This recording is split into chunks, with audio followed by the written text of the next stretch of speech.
সন্ত রামপালজি মহারাজ এমন একজন মহান সন্ত যিনি তার সদ্ভক্তি, তত্ত্বজ্ঞান, করুণা এবং সেবার মাধ্যমে সমাজে এক নতুন দৃষ্টান্ত স্থাপন করেছেন। সন্ত রামপালজি মহারাজের নেতৃত্বে তার সকল সতলোক আশ্রম থেকে সমাজ কল্যাণের অসাধারণ কাজ সমাজকে সোনালী ভবিষ্যতের এক নতুন আশা দেখিয়েছে। সন্ত রামপালজি মহারাজের কাছ থেকে নাম দীক্ষা গ্রহণের পর লক্ষ লক্ষ মানুষের ক্যান্সার, এইডস ইত্যাদির মতো দুরারোগ্য রোগ সেরে গেছে। সন্তজির জ্ঞানে অনুপ্রাণিত হয়ে তার অনুগামীরা লক্ষ লক্ষ ইউনিট রক্তদান করেছেন। সন্তজি লক্ষ লক্ষ বোন ও কন্যার যৌতুক মুক্ত বিবাহ করিয়েছেন। সন্তজি লক্ষ লক্ষ মানুষকে নেশা থেকে মুক্তি দিয়েছেন। কোটি কোটি ভেঙে যাওয়া পরিবার আবার জোড়া লেগেছে। সন্তজির আশ্রমে সমাগমের সময় বিনামূল্যে চক্ষু চিকিৎসা, দন্ত চিকিৎসা প্রদান করা হয়। সন্ত রামপালজি মহারাজ সময়ে সময়ে পরিবেশ রক্ষার উদ্দেশ্যে ব্যাপক পর্যায়ে বৃক্ষরোপণ করেন।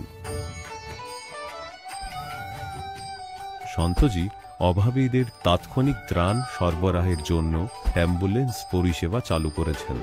সন্তজি তার অনুগামীদের দেহদানের জন্য অনুপ্রাণিত করেন, যাতে মানবতার সেবা এবং চিকিৎসা ক্ষেত্রে উন্নতি হতে পারে। সন্ত রামপালজি মহারাজের সকল আশ্রমে প্রতিটি সমাগমে বিনামূল্যে ভান্ডারার আয়োজন করা হয়, যেখানে প্রতিটি শ্রেণী, প্রতিটি জাতি এবং প্রতিটি ধর্মের মানুষ একসাথে বসে খাবার খায়।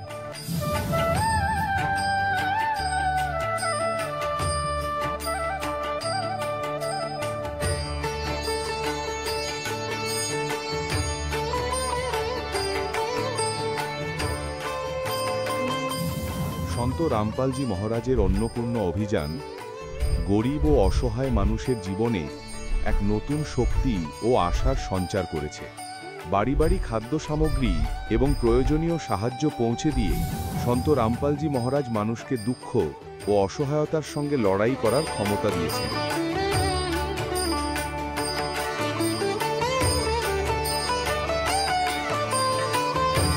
সন্ত রামপালজি মহারাজ কর্তৃক গরিব মানুষের জন্য বাড়ি বানানোর এই অসাধারণ কাজটি এক এমন দৃষ্টান্ত স্থাপন করছে, যা শতাব্দীর পর শতাব্দী ধরে সন্তজির উদারতা ও দয়ার প্রতীক হিসেবে পরিচিত হবে।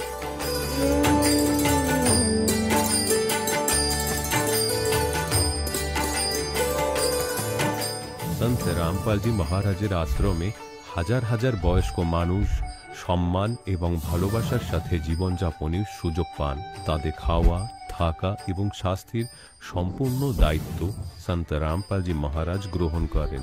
অনাথ শিশুদের জন্য সন্ত রামপালজি মহারাজের সকল আশ্রম কোনো আশীর্বাদের চেয়ে কম নয়। এখানে শিক্ষা, সংস্কৃতি এবং ভবিষ্যতের জন্য উন্নত সুযোগ প্রদান করা হয়। বন্যা হোক, ভূমিকম্প হোক বা মহামারী, সন্ত রামপালজি মহারাজ এবং তার অনুগামীরা সবসময় অসহায় মানুষের জন্য সবার আগে দাঁড়িয়ে থাকেন। কোভিড মহামারীর সময় সন্ত রামপালজি মহারাজের আশ্রম থেকে কোটি কোটি মানুষের জন্য খাবার, ওষুধ এবং জীবন রক্ষাকারী সামগ্রী সরবরাহ করা হয়েছিল। দরিদ্রদের সাহায্য হোক বা কোনো শোষিত ও নিপীড়িত শ্রেণীর অধিকার ও সম্মানের লড়াই, সন্ত রামপালজি মহারাজ সবসময় তাদের কণ্ঠস্বর সরকারের কাছে পৌঁছে দিয়েছেন এবং তাদের যথাযথ ন্যায় বিচার প্রদানে গুরুত্বপূর্ণ ভূমিকা পালন করেছেন। সমাজে আধ্যাত্মিক এবং সামাজিক মূল্যবোধ সম্পর্কে সচেতনতা বৃদ্ধিতে সন্ত রামপালজি মহারাজ প্রতিটি পদক্ষেপে মানবতার সত্যিকারের সেবক হিসাবে প্রমাণিত হয়েছেন। সন্ত রামপালজি মহারাজের জীবন আমাদের শেখায় যে সত্যিকারের সেবা হলো সেই সেবা যা নিঃস্বার্থভাবে করা হয়। আসুন আমরাও সেই মহান সেবার কাজে এই মহান সাধকের সাথে যুক্ত হই এবং সন্ত রামপালজি মহারাজের কাছ থেকে নাম দীক্ষা নিয়ে আমাদের জীবনকে ধন্য করি।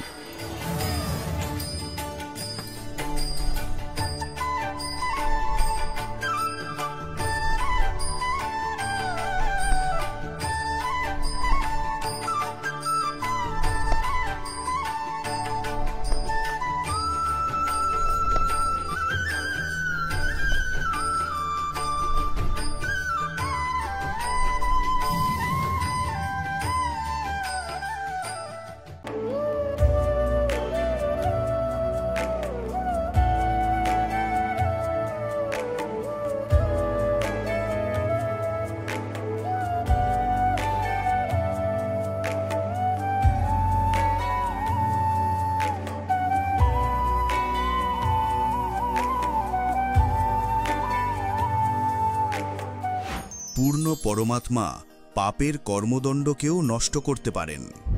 আজ পর্যন্ত যেই সকল সন্ত ও মহাপুরুষদের সঙ্গে সাক্ষাৎ হয়েছে তারাও এটাই বলেছেন যে পাপের ফল ভোগ করেই সমাপ্ত হয়। তিনি কোন প্রভু, যিনি পাপ কর্ম কাটিয়ে দেন, যিনি কালের বন্ধন থেকে মুক্ত করে দেন? তার নাম কি? তার পূজা পদ্ধতি কি? জানার জন্য অবশ্যই শুনুন জগৎগুরু তত্ত্বদর্শী সন্ত রামপালজি মহারাজের অমৃত প্রবচন। নমস্কার দর্শকবৃন্দ, আজকের এই বিশেষ সাক্ষাৎকারে আমাদের সঙ্গে রয়েছেন দিলীপ পাল, যিনি পশ্চিম মেদিনীপুরের ঘাটাল থেকে এসেছেন। তিনি এক সময় শিব ভক্ত ছিলেন এবং কঠোর উপবাস ও সাধনা করতেন, কিন্তু সত্য মুক্তির সন্ধানে ছিলেন। এই খোঁজে তাকে নিয়ে আসে সন্ত রামপালজি মহারাজের সৎসঙ্গে, যেখানে তিনি সত্য জ্ঞান লাভ করেন এবং পরমেশ্বরের সঠিক ভক্তির পথ খুঁজে পান। তিনি আমাদের সঙ্গে ভাগ করে নিচ্ছেন কিভাবে ইউটিউবের মাধ্যমে মহারাজজির সৎসঙ্গ শুনে তার জীবন বদলে যায়, কিভাবে তিনি নাম দীক্ষা গ্রহণ করেন এবং কিভাবে আধ্যাত্মিক ও শারীরিক উপকার লাভ করেন। তার বার্তা স্পষ্ট। সৎসঙ্গ শুনুন, সত্য জ্ঞান অর্জন করুন এবং সদ্গুরুর কাছ থেকে নাম দীক্ষা গ্রহণ করে নিজের জীবন ধন্য করুন। সম্পূর্ণ সাক্ষাৎকারটি শুনতে দেখুন আমাদের এই বিশেষ পর্ব। নমস্কার স্যার। নমস্কার। আপনার নাম? দিলীপ পাল। আপনি কোথা থেকে এসেছেন? আমি পশ্চিম মেদিনীপুর ঘাটাল থেকে এসেছি।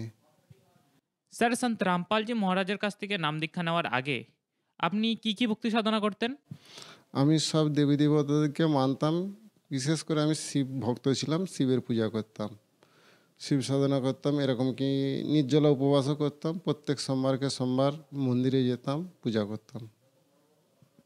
স্যার, সন্ত রামপালজি মহারাজের কাছ থেকে নাম দীক্ষা নেওয়ার আগে আপনি নির্জলা উপবাস করতেন, শিবজির ভক্তি সাধনা করতেন। তাহলে সন্ত রামপালজি মহারাজের খোঁজ আপনি কোথা থেকে পেলেন? আমার উদ্দেশ্য ছিল মুক্তি পাওয়ার জন্যে। সেই জন্যে আমি সব রকম সাধু সন্ন্যাসী যারা সব সৎসঙ্গ করতো সব শুনতাম। আমি কোথাও মনকে সন্তুষ্ট করতে পারিনি যে মুক্তি পাওয়া যাবে এদের কাছে নাম দীক্ষা নিলে। এমনকি আমার স্ত্রী বলতো, তুমি এতক্ষণ পূজা করো, গুরু না হলে তোমার কিছু কাজ হবে না। এত পূজা করছো, সাধনা করছো, তোমার কোনো কাজ হবে না। আমি বলছি, গুরু সেরকমই আমার চাই যে আমাকে ভগবানের সাথে দর্শন করাবে, পরমেশ্বরের সাথে দর্শন করাবে। সেই রকম গুরু খুঁজছি। বলছে তুমি যাই করো, তোমার গুরু না হলে কিছু কাজ হবে না। তাই আমি ইউটিউবে বা সবেতেই দেখতাম, খোঁজ করতাম কোথায় পাওয়া যাবে গুরু। এমনকি সব কিছু সাধনা দেখতাম কোথায় কি আছে না আছে। তো একদিন দেখতে দেখতে আমি সদ্গুরু রামপালজি মহারাজের সৎসঙ্গ শুনে খুব আমাকে ভালো লেগেছিল। তারপরে শুনতে শুনতে আমার সিদ্ধান্ত হলো যে এই পরমেশ্বর এছাড়া আর কেউ গুরু নাই, বা একে ছাড়া আমি আর কোথাও সদ্গুরু পাবো না বা মুক্তি পাবো না। সেই হিসাবে আমি সৎসঙ্গের নিচে ফোন নাম্বার আসতো, সেই ফোন নাম্বারে মিস কল দিয়েছিলাম। সেখান থেকে আশ্রম থেকে আমাকে ফোন করেছিল। তারপরে নাম্বার পেয়ে আমি সেই কন্টাকে এই মেদিনীপুর আশ্রমের নাম দীক্ষা নিই। স্যার, আমরা শুনেছি সন্ত রামপালজি মহারাজের কাছ থেকে যারা নাকি নাম দীক্ষা নেন তাদের অনেকজনেরই অনেক লাভ হয়। আপনার কি কি লাভ হয়েছে? আমার লাভ বলতে আমার মেন উদ্দেশ্য ছিল মুক্তি পাওয়ার। আমার সির্ফ একটাই সমস্যা ছিল, সেটা সুগারের সমস্যা। বাকি আর কোনো শরীরের সমস্যা থাকে না। তো সুগারে ওষুধ খেতে হতো, ভোরবেলা হাঁটতে যেতাম। এখন আমি হাঁটতেও যাই না, সুগারের ওষুধ একদম কম করে দিয়েছি। শরীর এখন সুস্থ, কোনো অসুবিধা নেই। এছাড়াও আমি আধ্যাত্মিক লাভ পেয়েছি, মুখ্য পরমেশ্বরকে পেয়েছি। এছাড়াও সঠিক ভক্তির মার পেয়েছি বা মুক্তি সাধনা পেয়েছি। এতে আমার শরীরে সুস্থ বা ভালো আছি, কোনো অসুবিধা নেই। স্যার, আমাদের চ্যানেলের মাধ্যমে যারা আপনাকে এখন দেখছে তাদের বিষয়ে আপনি কি বার্তা দিতে চান? এই বার্তায় দিতে চাই, আপনারা বই পড়ুন বা সৎসঙ্গ শুনুন, শুনে বুঝুন, বুঝে আপনারা সন্ত রামপালজির কাছে নাম দীক্ষা নিন। সুস্থ থাকবেন, নাম দীক্ষা নিয়ে নিজের জীবনের কল্যাণ করবেন। স্যার, সন্ত রামপালজি মহারাজের কাছ থেকে নাম দীক্ষা নেওয়ার জন্য কি কি করতে লাগে? না, বিশেষ কিছু করতে লাগে না। যে চ্যানেলে আপনি দেখছেন ওই চ্যানেলের নিচে হলদে রঙের পট্টি এসে, তাই পট্টিতে নাম্বার লেখা আছে। ওই নাম্বারে ফোন করে কন্ট্যাক্ট করুন। ওখান থেকে আপনাকে বলে দেবে আপনার সামনাসামনি কোথায় নাম দীক্ষা কেন্দ্র আছে সেখান থেকে আমি নাম নিয়ে নিজের জীবন ধন্য করবেন। ধন্যবাদ স্যার। সৎ সাহেবজি। দর্শকগণ, এখন আপনি শুনলেন সন্ত রামপালজি মহারাজের থেকে দীক্ষা গ্রহণ করে সুখী হওয়া ভক্তের অভিজ্ঞতা। এখন দেখুন জগৎগুরু তত্ত্বদর্শী সন্ত রামপালজি মহারাজের মঙ্গল প্রবচন। কেউ এমএলএ, এমপি, মন্ত্রী, মুখ্যমন্ত্রী হয়েছে, বা কেউ ভালো সেট সাহুকার আছে, অথবা কোনো তার কাছে সুবিধা উপলব্ধ আছে, আর ওই পূর্ণকর্মী প্রাণী যেখানেই যেই ক্ষেত্রেই প্রবেশ করে তার পুণ্যের আধারে সেই ওখানেই সফল হতে আরম্ভ করে দেয়, কেননা তার পূর্বজন্মের ব্যাটারি ওটাই চার্জ আছে। পরবর্তীতে যদি সে সৎ ভক্তি করছে না, মানে তা ওই পূর্ণ কর্ম সংগ্রহ করার চার্জারটা লাগানো নেই, এবং ভুলবশত সে অন্য সাধনা করছে বা কোনো সন্ত গুরু বানিয়ে রেখেছে, ও তার বলার অনুসারে যে ভক্তি সাধনা করছে ওই চার্জার সঠিক নয়, তাতে কারেন্ট নেই। পরিণামস্বরূপ উদাহরণার্থে আপনাকে বলে দিচ্ছি, গীতার অধ্যায় নম্বর 16 শ্লোক নম্বর 23 ও 24 স্পষ্ট করেছে যে অর্জুন শাস্ত্রবিধি ত্যাগ করে যারা মনমর্জি আচরণ করে, অর্থাৎ মনমর্জি পূজা করে, তাদের না সুখ হয়, না তাদের কোনো সিদ্ধিপ্রাপ্ত হয়, আর না তাদের পরম গতি হয়, অর্থাৎ ইউজলেস। তাদের সাথে কেমন পরিস্থিতি হয়, যেমন কেউ নকল এই ভণ্ড গুরুদের সঙ্গে সম্পর্কিত, তার মনে হচ্ছে যে আমি চার্জার লাগিয়ে রেখেছি, কিন্তু ওই চার্জার সঠিক ঠিকানায় লাগানো নেই, ওটা ভুল স্থানে যুক্ত আছে। এবার যতক্ষণ তার পূর্ণ চলবে এবং তার সমস্ত সুবিধা উপলব্ধ থাকবে, সে এটাই ভাববে ওই ব্যক্তি, সে ধার্মিক প্রবৃত্তিরও বটে, যে আমি যে পূজা করছি, যে সাধনা করছি, হয় কাউকে গরু বানিয়ে, কোনো সন্তের পন্থে গিয়ে, বা এমনি নিজস্ব ওই দেবী দেবতা বানিয়ে আধ্যাত্মিক ক্রিয়াকর্ম করে, সে এটাই ভাবতে থাকে যে আমার এই ক্রিয়াকর্ম করেই এই লাভ পাচ্ছি। আর ওই পরিস্থিতিতে তাকে কেউ, আমাদের ভক্তরা গিয়ে বোঝানোর চেষ্টা করে যে আপনার ভক্তি সঠিক নয়, আপনার সাধন যে আছে ভক্তির, এটা বৃথা। তো ওই ব্যক্তি কিছুতেই মানতে রাজি নয়, কারণ তার আধ্যাত্মিক জ্ঞানের অভাব আছে। আর সে বলবে যে আমার সব সুবিধা উপলব্ধ আছে, ভালো পোস্ট আছে, বাচ্চারাও ভালো পড়াশোনা করছে, তাদেরও ভালো পোস্ট প্রাপ্ত হয়েছে, আমার সব সুখ আছে, সব আমার গুরুদেবের কৃপা, আমার ইষ্টদেবের কৃপা। পুণ্যাত্মারা সে ওই সময় জানতে পারবে যখন তার পূর্বজন্মের ব্যাটারি সমাপ্ত হয়ে যাবে, ডাউন হয়ে যাবে, ডিসচার্জ হবে। ওই সময় দেরি অনেক হয়ে যাবে হয়তো, তখন তার কাছে কাদার অতিরিক্ত কিছুই আর বাকি থাকবে না। এই জন্য দাস বারবার প্রার্থনা করছে যে অন্তত যেটা দাস আপনাদের গুরুজির বিষয়ে, আপনার সাধনার বিষয়ে কোনো মন্তব্য করছে, আপনি সেটাকে সমালোচনা মনে করেন, ওই সমালোচনাকে কমসে কম কম্পেয়ার করে দেখো যে এই পাগল ব্যক্তিটি কেন বারবার আমাদের সাধনাকে ভুল বলছে, এই উদ্দেশ্যেই দেখুন। কিন্তু এ এই বিষয়ে ভাবতেও পছন্দ না ওই ভোলা আত্মারা। আজ দাস দেখছে যাদের আজ থেকে 10 বছর আগে আমরা বলেছিলাম যে তোমাদের সাধনায় ভুল আছে, তারা কথা বলতেও পছন্দ করেনি, কিন্তু আজ তারাই কাঁদতে কাঁদতে আসছে যে আমরা ওই দিন ওই সময় আপনার কথা স্বীকার করে নিলে এতটা ভয়ঙ্কর বিনাশ হতো না। পরমাত্মা বলেন কোনো ব্যাপার নয়, ছে গই সো জান দে, ले रहती को राख, नहीं तो ये रही रही भी जावेगी उस गई गई के साथ। তাই পরমাত্মা এমনই জ্ঞান দিয়েছেন এবং আপনাকে বুদ্ধি দিয়েছেন, মানব সমাজকে এক বিশেষ বিলক্ষণ তৈরি করেছেন, যে আপনাদেরকে, যাতে আপনি এই আধ্যাত্মিক মার্গকে ও সৎ গ্রন্থগুলিকে সহজে বুঝতে পারেন। তাই পুণ্য আত্মারা যতক্ষণ এই প্রাণীর পুণ্য চলতে থাকে ততক্ষণ সেইভাবে, যে আমি যে সাধনা করছি এর ফলে আমি সমস্ত সুখ উপলব্ধি করছি, কিন্তু এখন সমস্ত সুখ উপলব্ধি করছি, কিন্তু এখন ওই তত্ত্বজ্ঞানের মাধ্যমে আলোয় আপনি দেখবেন, তখন আপনি জানতে পারবেন যে যে যেই গুরুদের আপনি গুরু মানতেন এবং সদ্গুরু মানতেন, তারা একেবারেই অযোগ্য ব্যক্তি ছিলেন, তারা পক্ষও জানতেন না। একজন টিচার তার সিলেবাসের সঙ্গে পরিচিত নয়, তাকে টিচার বলা হচ্ছে, কেননা বিদ্যার্থীর যদি এতটাই জ্ঞান হতো যে সে টিচারকে চিনতে পারতো, তো ওই টিচারকে, তবে ও বিদ্যার্থী রইলই না। টিচারের কোনো ত্রুটি টিচারই বলতে পারে।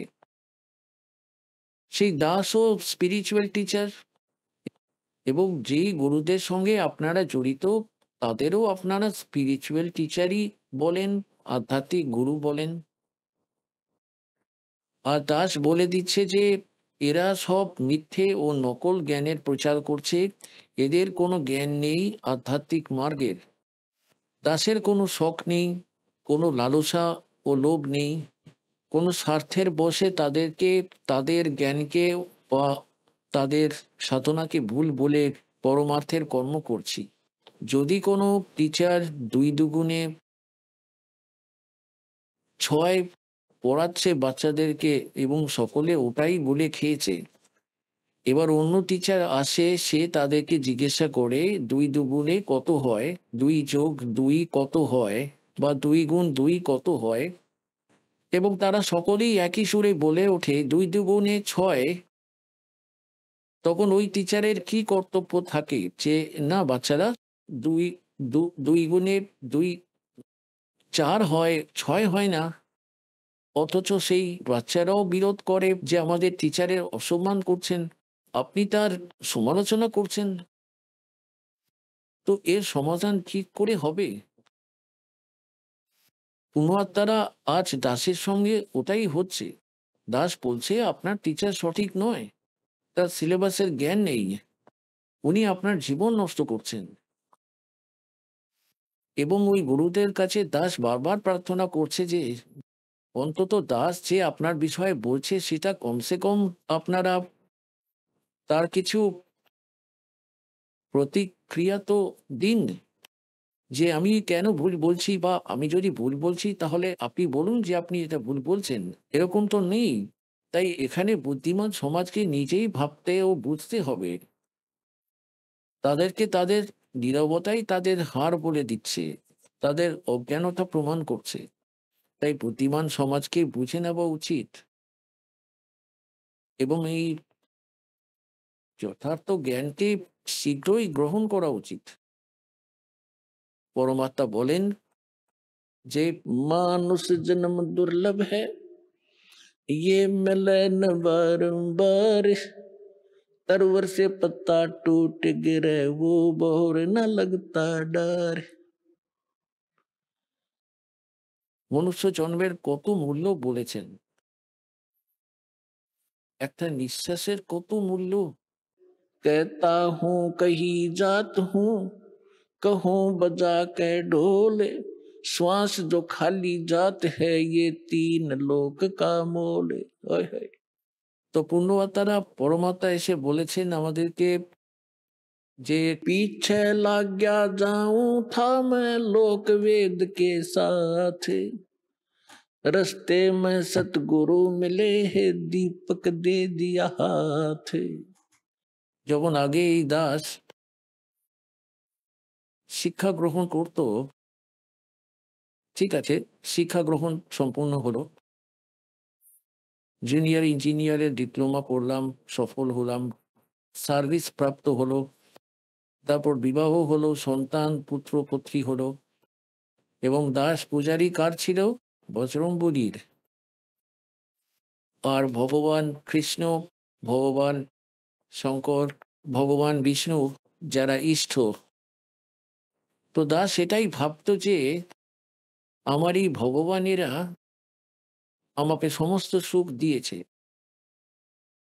এখন পরমাত্মার তত্ত্বজ্ঞান রূপী এই আলোয় টর্চের প্রকাশে এই দেখতে পেলাম যে যেই ভগবানকে আমি ভেবেছিলাম যে এনারাই এই সুখ দিয়েছেন, এটা তাদের স্তরের কাজই ছিল না। ওটা আমাদের পূর্বজন্মের ব্যাটারিটাই চলছিল, ভাগ্য কর্মফল ছিল। আমরা লোকবেদের আধারে সাধনা করছিলাম। দন্তকথা, লোকবেদ মানে দন্তকথা, শুনে শোনানো হিয়ার স্টোরির উপর আমরা আধারিত ছিলাম। শাস্ত্র অনুকূল জ্ঞানটাও ছিল না, এবং না সেই সাধনা ছিল। এই বিষয়ে পরমাত্মা নিজের উপরে আমাদেরকে উদাহরণ দিয়ে শোনাচ্ছেন। पीछे लग गया जाऊं था मैं लोक वेद के साथ, रास्ते में सतगुरु मिले दीपक दे दिया हाथ। আজ এই দাস সদ্গুরু পেল, তাতে ওই টর্চ পেলাম। দিশেহারা হয়ে গর্তে অন্ধকারে যে যেমন, কেউ বলে দিত ওখানে চলে যাও, ওই দিকেই চলে যেতাম। কেউ বললো না ওখানে যেও না, ওদিকটা ঠিক নয়, সেদিকেই চললাম। এখন আমাদের কাছে ম্যাপ রয়েছে এবং টর্চও রয়েছে। এখন আমাদের কাছে শাস্ত্রও আছে, শাস্ত্রে আমাদের ম্যাপ আছে, যে গন্তব্যের দিকে যেতে হবে তার মধ্যে সব মার্ক আছে। এবং আমরা সেটা দেখে তত্ত্বজ্ঞান রূপী এই আলোয় আমরা কুপথে যাব না, সুপথে দিয়েই চলতে থাকব। তাই কি বলছেন? मात पिता मिल जाएंगे लख 84 माह, सतगुरु सेवा और ये बंदगी फिर मिलन की ना। পরমাত্মা বলেন, আপনি যেখানেই জন্ম নিন, আপনার মাতা পিতা ওখানেই পেয়ে যাবেন। পশুর জনিতে যাবেন, ওখানেও মাতা পিতা পাবেন। পাখির জনিতে আপনি জন্ম নেবেন, ওই শরীরেও আপনি মাতা পিতা পাবেন। মানব শরীর প্রাপ্ত করবেন, ওখানেও মাতা পিতা পেয়ে যাবেন। কিন্তু সদ্গুরু সেবা, সদ্গুরু সেবা মানে সদ্গুরুর অনুসারে বলা পূজা। সেবা মানে পূজা,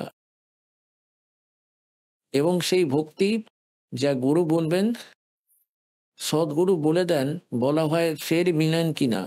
এবার পরমাত্মা বলছেন, सतगुरु के उपदेश का लाया एक विचार, जय सतगुरु मिलते नहीं जाते नरक द्वार। नरक द्वार में दूत सब करते खेचातान, उनसे कभू ना छूटता फिर फिरता चारों खानी।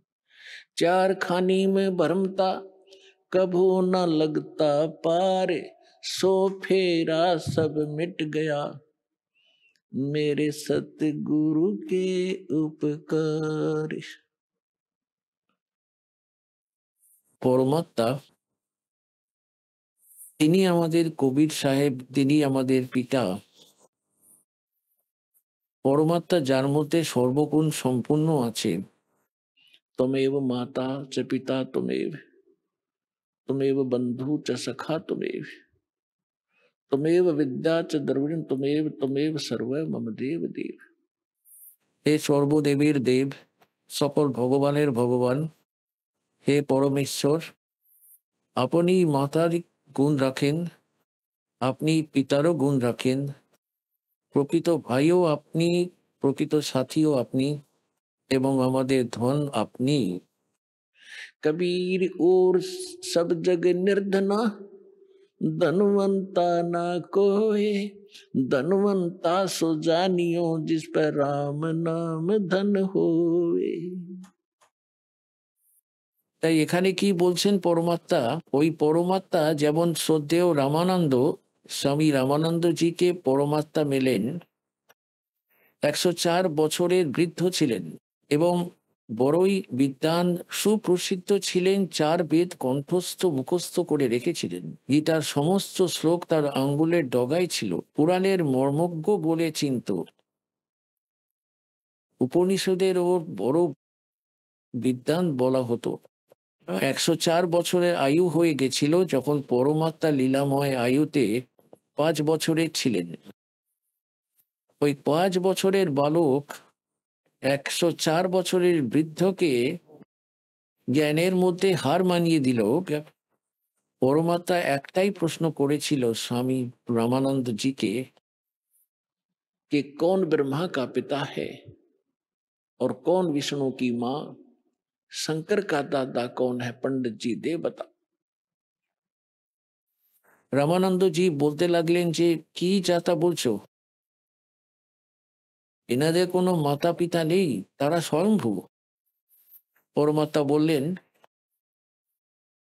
कि मोती मुक्ता दरसत नाही, ये जग है सब अंदरे, दिखत के तो नैन चश्म, इनका फेरा मोतिया बंदरे। এদের বিদ্বান বলা হতো, আর ক অবধি জানতো না সদ্গ্রন্থের। যেমন কারোর চোখে ছানি পড়লে তার চোখ সুস্থ দেখায়, কিন্তু সে দেখতে কিছুই পায় না, সে স্বয়ং কিছুই দেখতে পায় না। তাকে সবাই সুস্থ দেখছে, অথচ সে স্বয়ং কিছুই দেখতে পাচ্ছে না। এই জন্য পরমাত্মা বলেন, কি মতি মুক্তা দর্শত নাহি, মুখ্য মার্গের যে মতি, যেটা বাস্তবিক সাধনা, ওনার জ্ঞান আছে কিন্তু সেই জ্ঞান জানে না। আর ইয়ে দীক্ষত কে তো নैन चश्मिन का फेरा मोतिया बंदरे। তখন পরমাত্মা বললেন যে আপনি শিব পুরাণ পড়ে দেখুন স্বামীজি, রুদ্র সংহিতা, তাতে পরমাত্মা বলেছেন যে এই যে এরকম যাকে আপনারা মহাশিব বলেন, সে হলো কাল, সমস্ত কাহিনী শোনান, তার কণ্ঠস্থ মুখস্থ ছিল। স্বামীজির তৎক্ষণাৎ বুঝে গেলেন, বুদ্ধিমান ব্যক্তিকে বোঝানো এই আধ্যাত্মিক জ্ঞানে যা দাস জ্ঞান দিচ্ছেন পরমাত্মা। বুদ্ধিমান সমাজ যারা একটু হলেও আধ্যাত্মিক রুচি রাখেন এবং সদ্গ্রন্থের একটু একটু অধ্যয়ন করতে থাকে, তাদেরকে বোঝানো খুব সহজ। সেই সদ্গ্রন্থকে তারা ডেলি পড়তো, কিন্তু বুঝতো না যে এতে বলতে কি চাইছে। তখনই রামানন্দজি পরমাত্মা বলতে থাকলেন, তার তো কণ্ঠস্থ ছিল, মনে ছিল, মাথা নাড়িয়ে বলেছিলেন, আগে হ্যাঁ, একদম ঠিক, একদম ঠিক, এরকমটাই আছে। তারপর রবানন্দজি তার ফের একটা তিগ্রমবাজি গলালেন যে বাচ্চা, আমি সমাধিস্থ হই তখন আমার সমাধি অনেক দূর অব্দি পৌঁছে যায়, মেডিটেশন। পরমাত্মা বললেন যে লাগান আপনার সমাধি, দেখি কত দূর যায়। স্বামী রামানন্দজি, উনার তো রোজকার অভ্যাস ছিল, 1 সেকেন্ডে সমাধিস্থ হলেন। বলা হয়, যোগ युक्त प्राणायाम कर, जीता सकल शरीरे, त्रिवेणी के घाट पर वो अटक रहे बलबीरे। ত্রিবেণীর ওখানে গিয়ে 3টে রাস্তা হয়ে যায় এগিয়ে গিয়ে। জঙ্গলের ভিতরে তো 2টো রাস্তা থাকলে তাকে বিচলিত করেই দেয়। অজানা ব্যক্তিকে যে কখনো আগে ওদিকে না গিয়ে থাকে, ওখানে গিয়ে বিচলিত হয়ে গেলেন, দাঁড়িয়ে পড়লেন। তখন পরমাত্মাকে ওখানে দেখতে পেলেন, কবির সাহেবকে, একই বয়সী, 5 বছর বয়সী, এবং তাকে জিজ্ঞাসা করলেন, স্বামীজি এবার কোথায় যাবেন? তিনি বললেন, এই 3টে রাস্তাই বন্ধ আছে এবং সেই রাস্তা আপনার জন্য ওই সময় খুলবে যেই লোক, যেই ইষ্টের আপনি সাধনা করছেন, ওই সময় আপনার ওই রাস্তা খুলবে, বাঁদিকেরটা। আর এই একটা সুড়ঙ্গ আছে, সোজা রাস্তা আছে, গ্যালারি আছে, সবার প্রথমে ওই গ্যালারি সেক্রেটারিয়েট ভবন এটা, আর ওখানে সবার আগে ধর্মরাজের দরবার আসবে। ওখানে আপনার অ্যাকাউন্ট নেওয়া হবে এবং যেই ইষ্টের আপনি পুজো করেছেন সেই লোকেই আপনাকে পাঠিয়ে দেওয়া হবে। এবং যে ডান দিকের রাস্তাটা আছে, এটা আলাদা একটা স্থান আছে। ৮৮,০০০ গ্রাম বলা হয়, ৮৮,০০০ দ্বীপ আছে। এতে ওই হংসদের পাঠানো হয় যারা ব্রহ্মের সাধক হয়ে থাকে এবং তাদেরকে আলাদাভাবে রাজ্য দেওয়া হয় ওখানকার। আর যে সামনের রাস্তাটা এটা ব্রহ্মরন্ধ্র, এই সামনের রাস্তাটা এটা ব্রহ্মরন্ধ্র। এটা তোমার কোনো মন্ত্র দিয়ে খোলা সম্ভব নয়, না ওম মন্ত্র দিয়ে, না ওম নমঃ শিবায়, আর না তোমার অন্য কোনো জপ দিয়ে। এটা খুলবে আমার শতনাম দ্বারা, এই ২ অক্ষরের নাম দিয়ে, যেটা আমার কাছে আছে ওই মন্ত্র। রমানন্দজিকে বললেন পরমাত্মা যে আপনি চেষ্টা করুন না, আপনার সব মন্ত্র যন্ত্র যা আপনি আজ অবধি সাধনা করেছেন, আপনি তো ১৬ বছর বয়সেই ভক্তি স্টার্ট করেছিলেন, ১০৪ বছর হয়ে গেছে, যা করার ছিল করেছেন। এবার প্রয়োগ করে দেখে নিন আপনার ওই সাধনা কতটা সফল ও সক্ষম। এবার রামানন্দজি সমস্ত যন্ত্র মন্ত্র করে ফেললেন, ওই গেট খুলল না। পরমাত্মা বললেন আমি খুলছি। শ্বাসের সুমিরন করলেন মালিক। উনি তো পরমাত্মা ছিলেন, কিন্তু আমাদের জন্য বার্তা ছেড়ে গেলেন যে আপনাকে যে এই মন্ত্র দিয়েছি শতনাম, এটা একটা অমূল্য এবং খুবই পাওয়ারফুল। পরমাত্মা সুমিরন করতেই সামনের ওই বজ্র কপাট খুলে গেল। তখন রমানন্দজিকে পরমাত্মা তার ভেতরে এগিয়ে নিয়ে গেলেন। যেই ব্রহ্মকে আপনি নিরাকার বলতেন, এই যে সামনে বসে পরমাত্মাকে দেখালেন, ওই যে বসে আছে দেখো, এই হলো তোমাদের মহাশিব। একে মহাবিষ্ণুও বলা হয়, মহাব্রহ্মাও বলা হয়। সে ব্রহ্মা বিষ্ণু মহেশের পিতা। এই হলো কাল, ১,০০,০০০ মানব শরীরধারী প্রাণীকে রোজ খায়। তোমাদেরকে মূর্খ বানিয়ে এখানে আটকে রেখেছে সে নিজের স্বার্থে। তোমাদের দিয়ে সন্তান উৎপত্তি করায় আর খায় সে নিজে, যেমন কসাই ছাগল পোষে। তাদেরকে কত দেখাশোনা করে, কত যত্ন করে, নর ও মাদা ছাগলকে ছেড়ে দেয় একসাথে, তোমাদের দিয়ে সন্তান উৎপত্তি করায় আর খায় সে নিজেই, অথবা তাদেরকে নিজের সাথে বিক্রি করে দেয়। ওই একই স্থিতি তোমাদের ওই ব্রহ্মেরও। তাই পরমাত্মা বললেন, এবার রমানন্দজি সব দেখছেন, শুনছেন।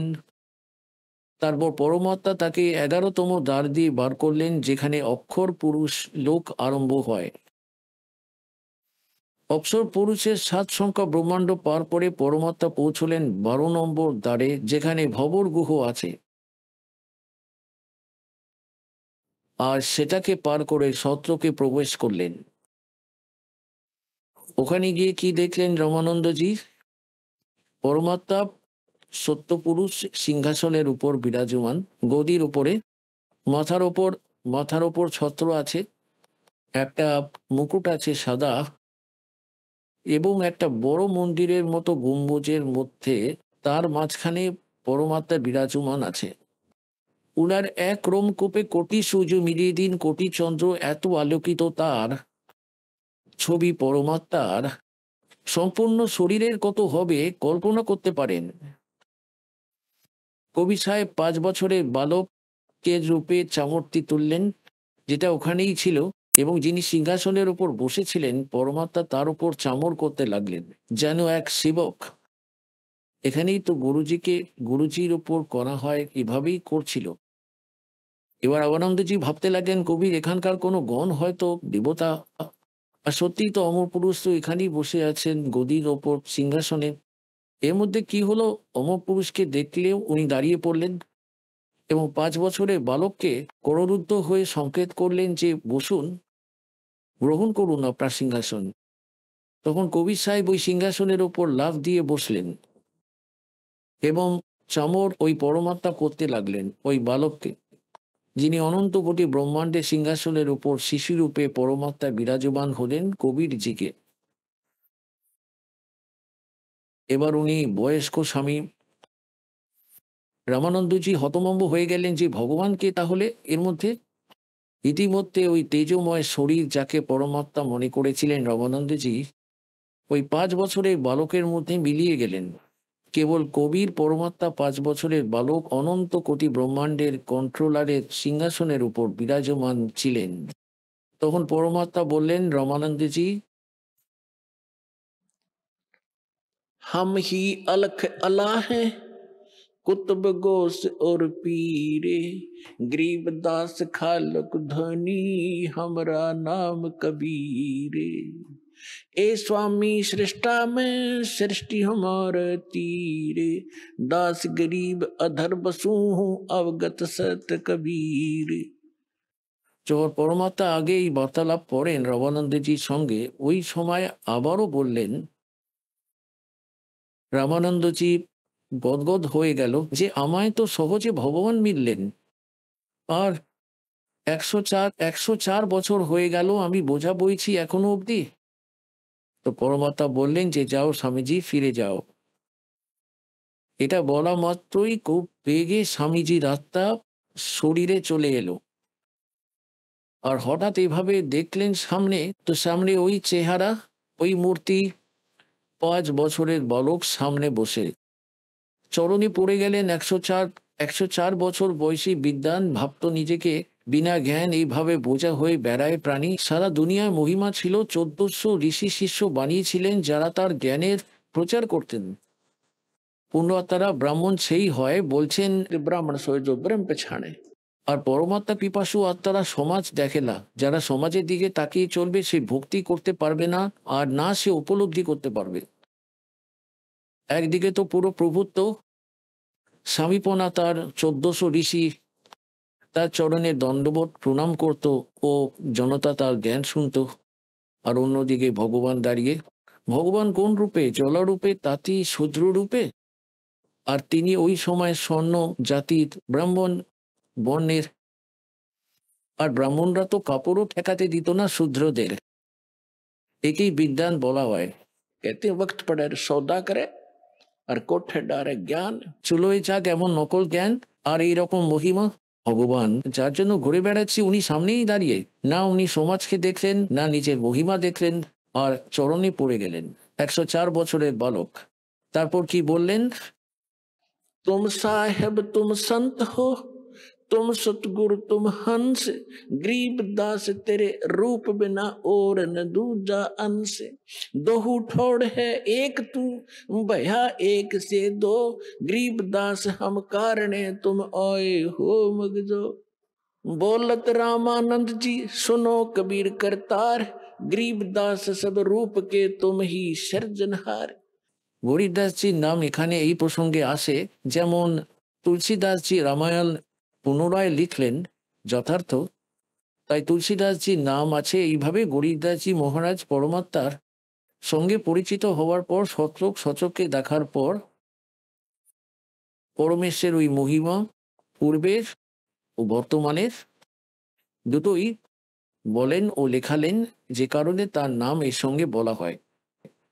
তো দাস যেটা বলতে চাইছিল যে পরমাত্মা এক ভালো, রামানন্দজি বলছেন, তুম সাহেব তুম সন্ত হো, তুম সতগুরু তুম হংস। তুম সাহেব পরমাত্মা তো আপনি আছেনই, এটা তো স্পষ্ট হয়ে গেল, এবং সদ্গুরুও আপনি, সত্য জ্ঞান আপনার কাছেই আছে। এখন আপনি শুনলেন সন্ত রামপালজি মহারাজের মঙ্গল প্রবচন। আসুন এখন শুনি সন্ত রামপালজি মহারাজের থেকে নাম দীক্ষা গ্রহণ করে এবং সদ্ভক্তি করে আশ্চর্যজনক লাভ অর্জনকারী অনুগামীদের অভিজ্ঞতা। নমস্কার দর্শকগণ, আজকের এই সাক্ষাৎকারে আমরা শুনব সাগর চালকের জীবনের এক অসাধারণ পরিবর্তনের গল্প।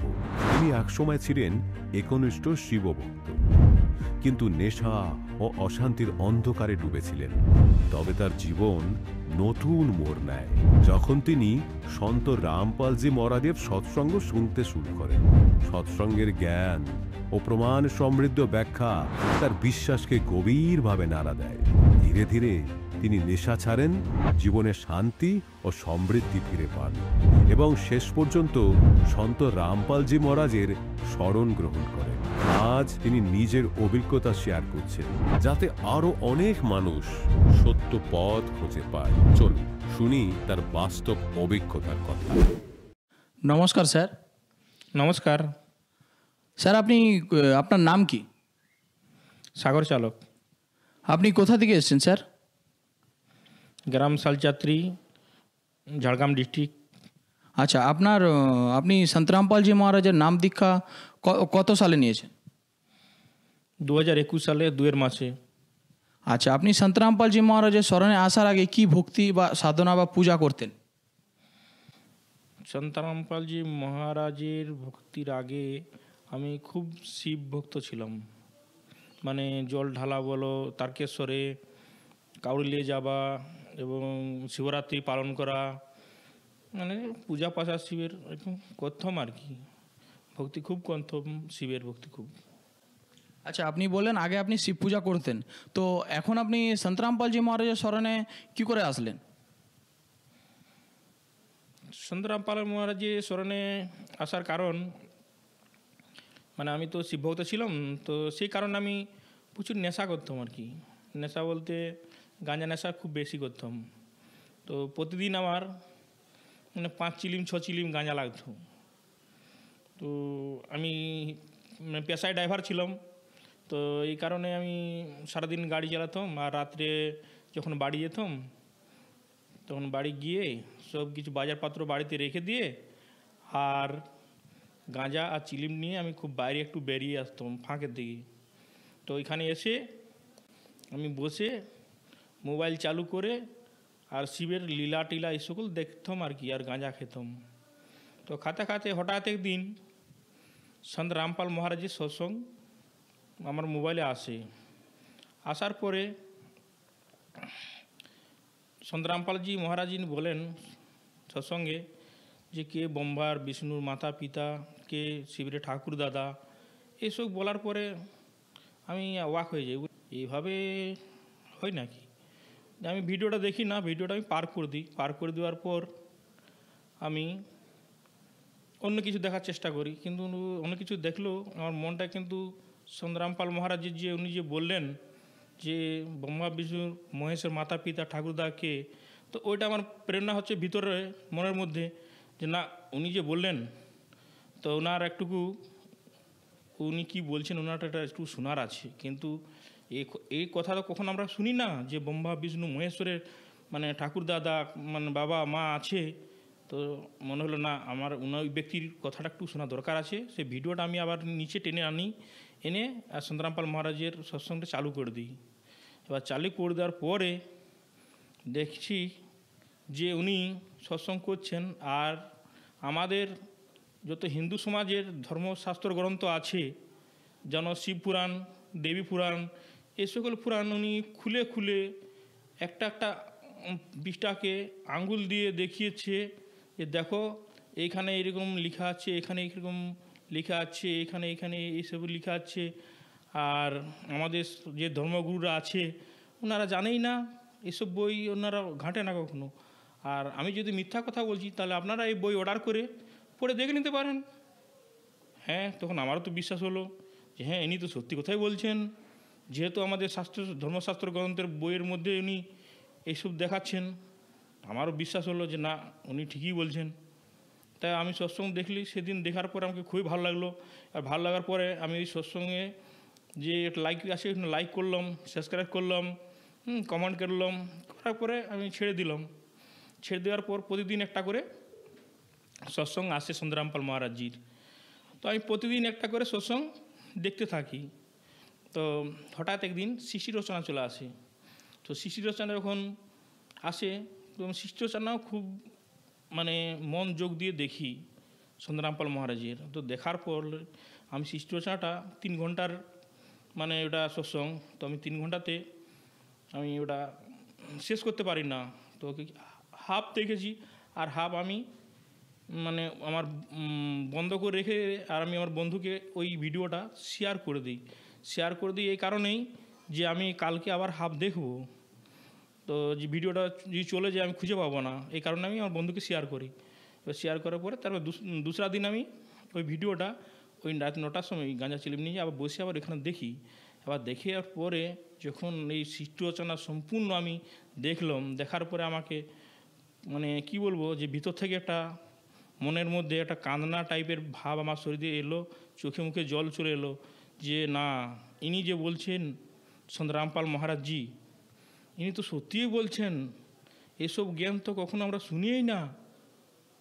আর এইসব যখন আমি সৃষ্টি রচনা শুনলাম তখন নিজেকে মানে এমন লাগছে যে যদি না সুন্দরামপাল মহারাজজি ইনি যদি না সৎসঙ্গ করতেন, না যদি বলতেন এই সৎসঙ্গের বিষয়ে, তাহলে আমরা কখনো জানতে পারতাম না যে ব্রহ্মা বিষ্ণু মাতা পিতা কে, এবং ব্রহ্মা বিষ্ণু মহেশ্বরের দুর্গার উপরও যে পরম শক্তি আছে, যে তার নাম কবির, সে আমাদের বেদ থেকে প্রমাণ দেখিয়েছে।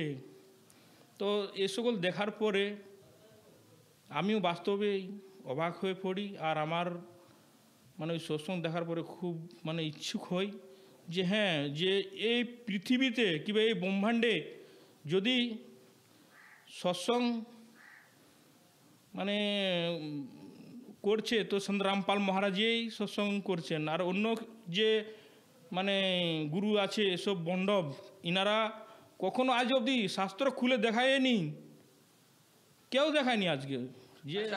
আচ্ছা স্যার, আপনি আপনার যে গুরুজি এখন বলছেন সন্ত রামপালজি মহারাজ, ইনি প্রমাণটা কোথা থেকে দেখায়? বা সৃষ্টি রচনা আপনি বললেন সৃষ্টি রচনা শুনেছেন, প্রমাণটা কোথা থেকে দেখিয়েছে আপনি একটু বলেন। দেখেন, আমাদের তো মানে কি বলবো, হিন্দু সমাজে যে শাস্ত্র আছে না, শাস্ত্র থেকে দেখাচ্ছেন। যারা বেদ আছে, গীতা আছে, শিবপুরাণ আছে, দেবী পুরাণ আছে, এগুলার থেকে দেখাচ্ছে। তো এইভাবে যখন আমি দেখার পরে আমার ইচ্ছুক উঠে মনে যে না, আমি যদি গুরু বানাই তাহলে সন্ত রামপাল মহারাজজিকেই গুরু বানাবো। তো এই আমার মনের মধ্যে আমি সম্পর্ক করি আর কি, যে আমি গুরু কিন্তু সন্ত রামপালকে মহারাজই বানাবো, অন্য কাউকে আমি গুরু বানাবো না। ইনি আমাদের ধর্মশাস্ত্র অনুসারেই বলতেছেন, আর ইনি যে ভক্তিটা বলছেন এই ভক্তিটাই সঠিক। এইভাবেই আমার মানে মনে প্রেরণা হয়ে আমি এটাকে সঠিক মনে করি, সঠিক পথ মনে করি, আমি সন্ত রামপাল মহারাজের কে গুরু বানাই। আচ্ছা স্যার, আপনি সন্ত রামপালজি মহারাজের শরণে কীভাবে এলেন? সন্ত রামপাল মহারাজের শরণে আমি এলাম, আগে তো সৎসঙ্গ আমি দেখলামই একটানা মানে 1 মাস এবং 2 মাস। আমি যখন সন্ত রামপাল মহারাজের ওই 1 সপ্তাহ মতন সৎসঙ্গ দেখেছিলাম না, তখন সন্ত রামপাল মহারাজজি আমার স্বপ্নের মাধ্যমে আমাকে এসে জ্ঞান চর্চা আমার সাথে করে। মানে আমাকে ফাঁকা জায়গার মধ্যে আমি বসে আছি, আর সন্ত রামপাল মহারাজজি এই কুর্তা আর মাথা পাগড়ি বেঁধে আর আমার সামনে আস্তে আস্তে হেঁটে হেঁটে আসে, আর আমি এখানে বসে আছি একটা ফাঁকা জায়গার মধ্যে। এসে আমাকে উনি বলছেন যে বেটা আর ভক্তি করো, আর কারণ আমি এই সময় পৃথিবী লোকে এসেছি, আর তোমাদের মতন মানব কত জন্ম তোমাদের হয়েছে, কত জন্ম তোমরা গাবিয়ে দিয়েছো, 84 লাখ ভোগ করেছো, কুকুর গাথা কত বেনেছো নিজেরা।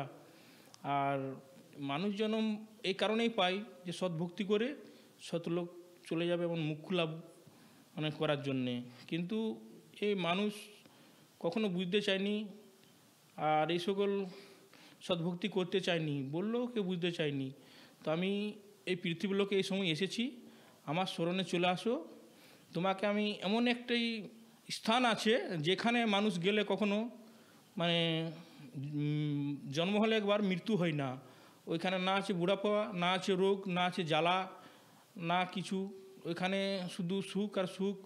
ওখানে দুধের নদী আছে, মানে ঘিয়ের নদী আছে, আর ওইখানে বড় বড় বাগান, ফল, বৃক্ষ, পাহাড় আছে, ঝর্ণা আছে, এই সকল আছে।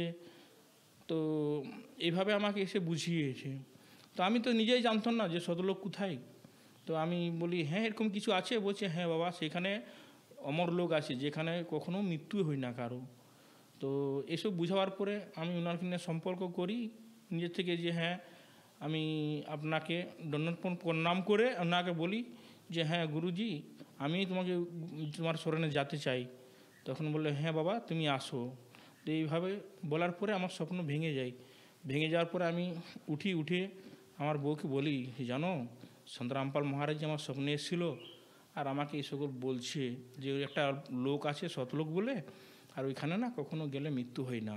তো স্বপ্ন হয়েছে। আরেকদিন আমি বাড়িতে মানে শুয়েছিলাম, তো মানে বিকেলবেলা 4টা বাজে এই সময় আমি ঘুমিয়েছি জাস্ট, কিন্তু আমার চোখ বন্ধ ছিল, আমি ঘুমাইনি, চোখ খালি একটু বন্ধ আছে, ঘুমাইনি।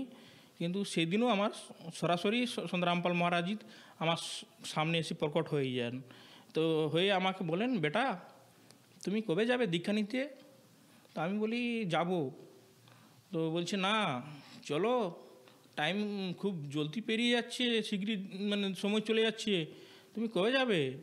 আমি বলি আমি তো যাবো বলেছি তো আপনাকে, যাবো আমি, যখন আপনাকে আমি যাবো বলেছি আমি যাবোই। তখন বলছে না না এরকম করলে হয় না, আর তুমি খুব চলো, খুব তাড়াতাড়ি নিমে চলো দীক্ষা। আমি সেদিনও বলি বাড়ির লোকে সবাইকে বলি যে সন্ত রামপাল মহারাজ এসেছিলো, নিনাই আমাকে এরকম বলছেন। তো বাড়ির লোক বলছেন, আরে তুমি সন্ত রামপালজি মহারাজ করেন সব সময়, আর সন্ত রামপাল মহারাজজির তুমি সৎসঙ্গ দেখছো, ওই জন্যেই তোমাকে এরকম দেখা যাচ্ছে, তোমার স্বপ্নে আসছে তোমাকে এরকম করছে, এসব তোমার মাথা খারাপ হয়ে গেছে, তুমি মানে সবসময় ওনার সৎসঙ্গ দেখে। তখন আমি বাড়ির লোককে বললাম, মা বাবাকে, ভাই দাদাদেরকে, যে আমি তো মানে কি বলবো, ছোটোর থেকে বড় অবধি অনেক ফিল্ম দেখেছি। তো ফিল্ম মানে তখন প্রচুর দেখতাম ফিল্ম, রোজ 2-3টা করে ফিল্ম দেখতাম। আমি বলি কই কখনো তো আমার সামনে কোনো নায়িকা কি কোনো হিরো এসে আমার সঙ্গে কথা বলে না। তো আর এই সন্ত রামপাল মহারাজজি এসে কেন বলছেন তাহলে? না, সন্ত রামপাল মহারাজজি বলছেন ইনি পরম শক্তি আছে, ইনার ভগবান আছে, এই কারণে উনি এসে আমাকে বলছে, এইসব জ্ঞান চর্চা আমার সঙ্গে করছে, নাহলে তো জ্ঞান চর্চা করতো না। তো আচ্ছা স্যার, আপনি বলেন আপনি আগে শিব পূজা করতেন, ভোলে বাবার প্রসাদ খেতেন, হ্যাঁ নেশা ভাঙ, তো এখন আপনি বলছেন আশ্রমে তো এসব বারণ আছে, এর বিষয়ে কি বলেন? আশ্রমে এ সকল তো মানা তো আছেই, মানে নেশা করা তো দূরের কথা, কাউকে নেশা এনে দেওয়ারও সন্ত রামপাল মহারাজজি পারমিশন দেয় না। এ সকল জিনিস মানুষের জীবনকে নষ্ট করে দেয়। তো আপনি এত টাকা দিয়ে নেশা গাঁজা ভাঙ খেতেন, তো এটা আপনার বন্ধ হলো কি করে? এটা সন্ত রামপালজির যে সৎসঙ্গ দেখবে, যে কোনো মানুষে যদি সন্ত রামপাল মহারাজজির 1 মাস থেকে 2 মাস একটানা যদি সৎসঙ্গ উনি দেখতে চাই ঠিক মন দিয়ে, তাহলে নেশার থেকে অটোমেটিক উনি নেশার থেকে দূরে সরে যাবেন, ওনার সরতেই হবে। সন্ত রামপালজির মহারাজের সৎসঙ্গে মানে এত পাওয়ার আছে তুমি ভাবতেই পারবেন না। তুমি যদি না বিশ্বাস হয়, আপনি 2 মাস 1 মাস সৎসঙ্গ দেখুন, দেখার পরেই আপনি আপনার রেজাল্ট পেয়ে যাবেন। তো আপনি বলছেন অটোমেটিক সৎসঙ্গ, সন্ত রামপালজি মহারাজের সৎসঙ্গ শুনলে অটোমেটিক নেশা ভাঙ দূর হয়ে যায়? হ্যাঁ, একদম 100%। সন্ত রামপালজির মহারাজের সৎসঙ্গ যদি কেউ দেখে, তাকে নেশার থেকে দূরে হতেই হবে, এরকমই পাওয়ার আছে। আচ্ছা স্যার, তো আপনি বলছেন নেশা দূর হয়ে যায়, সৎসঙ্গ শুনলেই নেশা দূর হয়ে যায়, তো আমাদের দর্শকদেরকে একটু বলবেন, কেন এখানে আমাদের সরকার করছে নেশামুক্ত এত কেন্দ্র আছে, জেলায় নেশামুক্ত কেন্দ্র আছে, তো এতে মানুষজন গেলেই ঠিক হচ্ছে না। তো আপনার বলছেন সন্ত রামপালজি মহারাজ সৎসঙ্গ শুনলেই নিমিষেই ঠিক হয়ে যায়, তো আপনাদের গুরুজি কিছু দেয় কি জড়িবাটকালা বা কিছু করে কি, জাদু কি করে? আমাদের গুরুজি তো কোনো জুড়িবুটি কিংবা কোনো জাদু, কোনো টোনা এসকল কিছু করেন না, ঠিক আছে। আর সরকারের কথা বলছেন, সরকার যেমন মুহিম চালাচ্ছে নেশামুক্তর, সেরকম ঘরে ঘরে লাইসেন্সও দিয়ে দিচ্ছে নেশা করার জন্যে। তো ওনারা সরকার মুহিম না চালায়, যদি মদ দোকানগুলো বন্ধ করে, লাইসেন্সগুলো বন্ধ করে, তখনই তো নেশা ভারত মুক্তি হবে না, মানে নেশা মুক্তি হবে, না হলে কী করে মুক্তি হবে?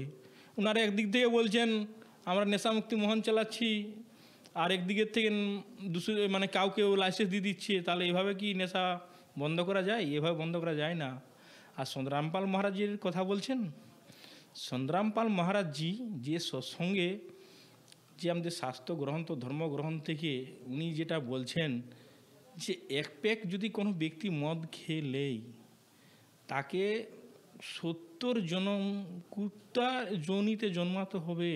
তো আমি যখন জানলাম যে এক প্যাক মদ খেলে কুকুরের জনিতে 70 বার জন্মগ্রহণ করতে হবে। তো আপনারা বিচার করুন যে মদটা খালে আমি কুকুর হবো কি মদটা খেয়ে? আচ্ছা স্যার, আপনি আর কি কি লাভ পেয়েছেন সন্ত রামপালজি মহারাজের দীক্ষা নেওয়ার পরে? লাভ তো অনেকেই পেয়েছি। দেখুন, লাভ বলতে দেখুন, আমার তো একটা শরীরের মধ্যে খুব একটা অ্যালার্জি ছিল, মানে মাঝে মাঝে খুব চুলকায় যেত, চুলকানি হতো, আর এবং কি চিরাচিরি হয়ে গেলে, নুচানুচি হয়ে গেলে ওইখানটা লাল হয়ে ফুলে যেত, আর বড় বড় দাগ হয়ে যেত মানে শরীরের মধ্যে। তো মানে এই যে অ্যালার্জিটা কখন আমার শরীর থেকে গায়েব হয়ে যায়, মানে সন্ত রামপাল মহারাজের দীক্ষা নেওয়ার পরে কখন গায়েব হয়ে যায় আমি নিজেও বুঝতে পারি না। আর আমার লাভ তো অনেকে হয়েছে, যেন আমি ড্রাইভিং করতাম, মাস পুরালেই মানে অনেক মানে 10,000 12,000 এরকম বেতন পেতাম, কিংবা 18,000 টাকাও বেতন পেতাম। তো ইনকাম করতাম, কিন্তু পয়সা বাড়িতে একদমই থাকতো না। মানে আজ কি আনবো, কাল কি খাবো, এসব চিন্তা ভাবনা থাকতো, কিন্তু বাড়িতে কীভাবে যে পয়সা শেষ হয়ে যেত আমি নিজে বুঝতে পারতাম না। কিন্তু যেদিন থেকে সন্ত রামপাল মহারাজের দীক্ষা নিয়েছি সেদিন থেকে পয়সা কিন্তু বেড়েই যাচ্ছে, বাড়িতে বেড়েই যাচ্ছে। যতই খরচা করি, পয়সা তো খরচা করছি আমরা, কিন্তু করলেও কিন্তু কমেনি, পয়সা কিন্তু বেড়েই যাচ্ছে।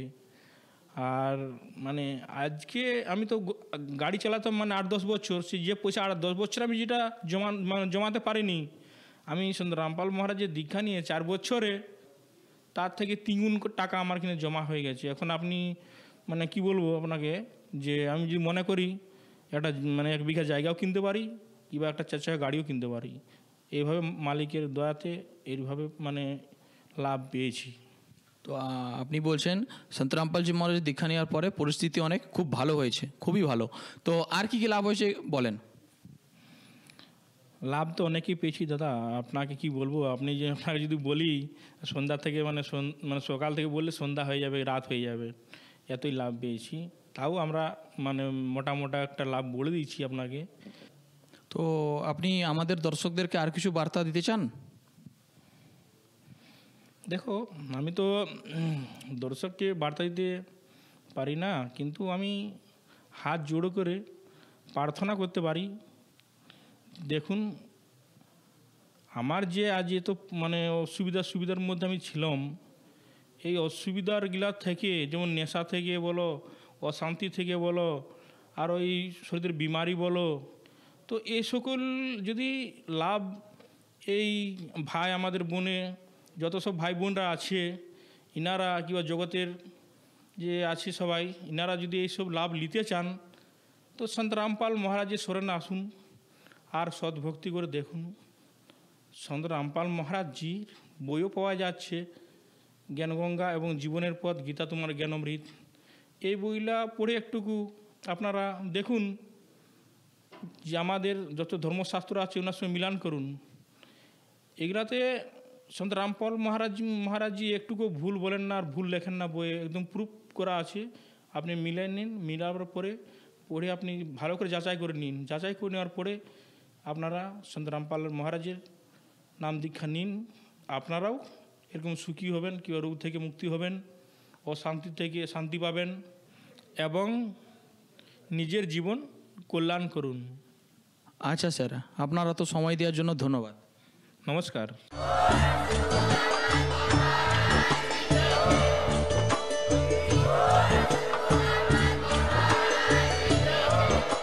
আপনারা শুনছিলেন জগৎগুরু তত্ত্বদর্শী সন্ত রামপালজি মহারাজের মঙ্গলময় প্রবচন।